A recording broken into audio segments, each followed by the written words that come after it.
जय हिंद दोस्तों, मैं आपका भाई रोशन।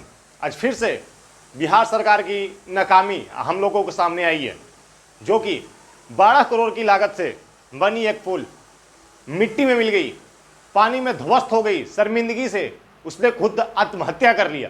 आज तक आपने गरीब को आत्महत्या करते हुए देखा होगा, एक किसान को आत्महत्या करते हुए देखा होगा, एक बेरोजगार को आत्महत्या करते हुए देखा होगा, लेकिन एक पुल बिहार सरकार की नाकामी को देख के आत्महत्या कर लेती है। आपके सामने, चलिए देखिए, आपके सामने दिख रही होगी।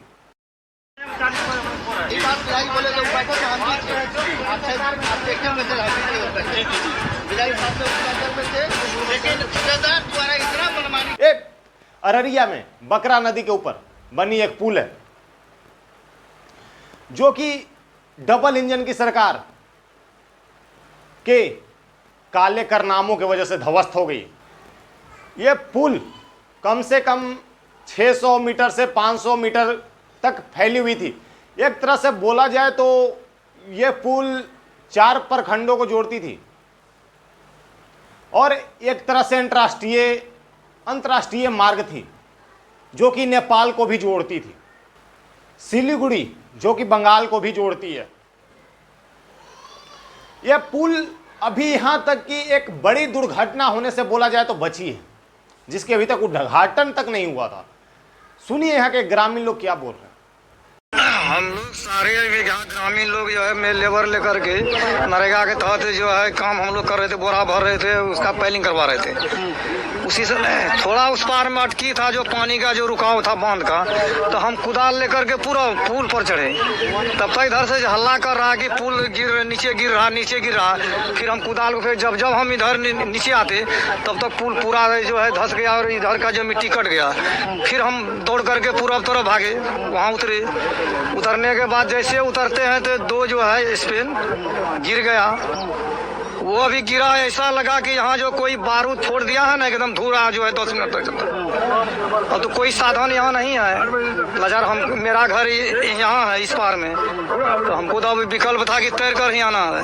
अब तैर के ही घर आए? हम तैर करके घर आए। तैर करके क्या, ऊपर वाले की मेहरबानी है जो हम बच चुके हैं। ये पुल का जो निर्माता है, जो ठेकेदार है, ये तो 1 साल का गारंटी पर लिया था, लेकिन वो 1 साल क्या 3 साल पर बनाया। वही दिसंबर में जब फाइनल हो गया तो वही अप्रोच का काम जो है नहीं किए। इसमें जेई का भी जो है पूरा हाथ है कि जो दिन में नहीं करा करके रात में कराते थे। हम लोग इस पर बहुत अड़चन लगा है और पुल जो है निजी जमीन में बना दिया है, जबकि सरकार के पास अपनी जमीन है उपलब्ध, फूल दे रहा है, कोई किसी का लेना देना नहीं है। तो किसी तरह आप भी जान बचाए? किसी तरह जान बचा तो यहाँ से मेरा लड़का और भतीजा गया, आप लोग तब वह हिच करके लाया हमको। आप लोगों को तो फिर जाने आने में बहुत दिक्कत। क्या ग्रामीण लोग थे जो मनरेगा के तहत यहाँ पे काम कर रहे थे। मनरेगा के तहत वो काम कर रहे थे, बोरी में बालू भरने की काम कर रहे थे, जो कि अपनी जान उनकी प्यारी नहीं थी। क्या बोला गया कि इस पुल का सॉइल टेस्टिंग भी नहीं हुआ था। सॉइल टेस्ट होता है, जिसको मिट्टी टेस्ट करते हैं। सॉइल अब बिना सॉइल टेस्टिंग का कैसे कौन सा ठेकेदार बना सकता है पुल? और यहाँ का जो विधायक हैं वो बोल रहे हैं कि ठेकेदार की गलती है। तो ठेकेदार को आखिर ठेकेदारी दिया किसने? पुल बनाने की जिम्मेवारी दिया किसने? ये बेकार और चोर सरकार ने। एक तो पहली बात सॉइल टेस्टिंग नहीं हुई, और यहाँ का जो ग्रामीण लोग हैं उनका कहना है आज तक जब से पुल स्टार्ट हुई है आज तक दिन में काम नहीं हुआ। रात में ही काम करता था, दिन में काम करता नहीं था। जनरेटर जला के रात में काम करता था। पुल का ये कौन सी पुल थी?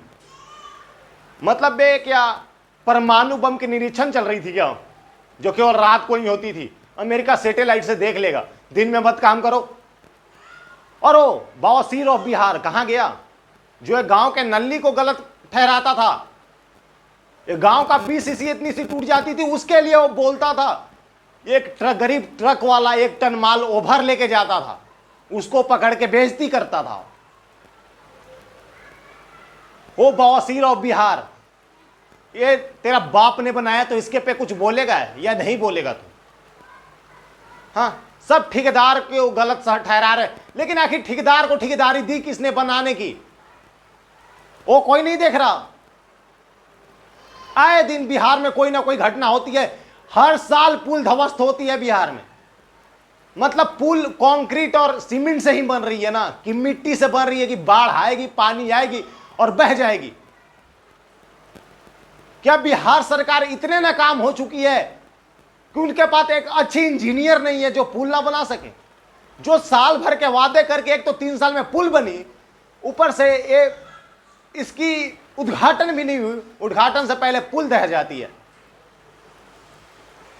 इससे क्या साबित होता है? क्या इसमें चोरी नहीं हो रही? इससे में चोर नहीं है। आप सीमेंट की जगह क्या मिट्टी का घोल बना के मिला के बना रहे थे का, जो पानी आते ही ध्वस्त हो गई। अगर उस पे जैसे हमारे गांव में या कहीं भी एक छोटी सी पुल बनती है ना, तो बच्चे उसको देखने जाते हैं, उस पे घूमने जाते हैं। अगर ये घटना उस टाइम अगर कोई बच्चा या कोई आदमी वहां पे रहता जो सरकार पे भरोसा करके सोचता कि ये पुल तो बन चुकी, यहां पे तो बैठ ही सकते हैं, जब ये इतनी बड़ी गाड़ी इस पे पार हो सकती है तो मैं तो इस पे बैठ ही सकता हूं, अगर बैठा होता तो कितनी बड़ी दिक्कत हो सकती थी, या कितना बड़ा हादसा हो सकता था। हादसा हुआ भी, देखिए जान में जोखिम। देखिए ग्रामीण जो काम कर रहा था वो अपने घर को आया, तैर के आया, उसके बच्चे और उसके भतीजे ने उसको लेकर आया, घिंच के लेके आया। अब वहां से कोई जोड़ने वाली मार्ग नहीं है, कोई रास्ता नहीं है। क्या सरकार के बेनकाबी इतनी हो चुकी है? सरकार क्या चोरों के केवल ठेकेदारी दे रही, चोरों से बनवा रहे हैं? या बिहार के वो इंजीनियर को कौन पास कर रहा या कौन सर्टिफिकेट दे रहा जो कि इतनी बड़ी पुल बना रहे, जिनको बनाना तक नहीं आता? मैं इस सरकार को बोल रहा हूं, शर्म से डूब जाओ। जैसे बिहार में पुल टूट रही है वैसे तो तुम लोग सरकार भी तोड़ रहे हो। हर साल नई के साथ मुंह मरवाने चले जाते हो। कुर्सी पे आप तुम ही रहोगे, लेकिन 10 से 12 बार शपथ ले चुके हो। इतनी गंदी सरकार बिहार को आज ना कल लेके डूबेगी। और अभी ना गर्मी का टाइम है, अभी बाढ़ आई नहीं है, अभी बाढ़ आनी बाकी है। अगर थोड़ी सी पानी बहती पड़ती है ना, थोड़ी सी पानी अगर बारिश हो जाए थोड़ी, तो उसमें बिहार की अच्छे से अच्छे रोडें टूट जाती है। ये सरकार से जब तक आप सवाल नहीं करोगे कुछ नहीं होगा, और सवाल भी करने से क्या फायदा है? ये सरकार आज तक जवाब दी है, कार्रवाई होगी। कब तक कार्रवाई होगी?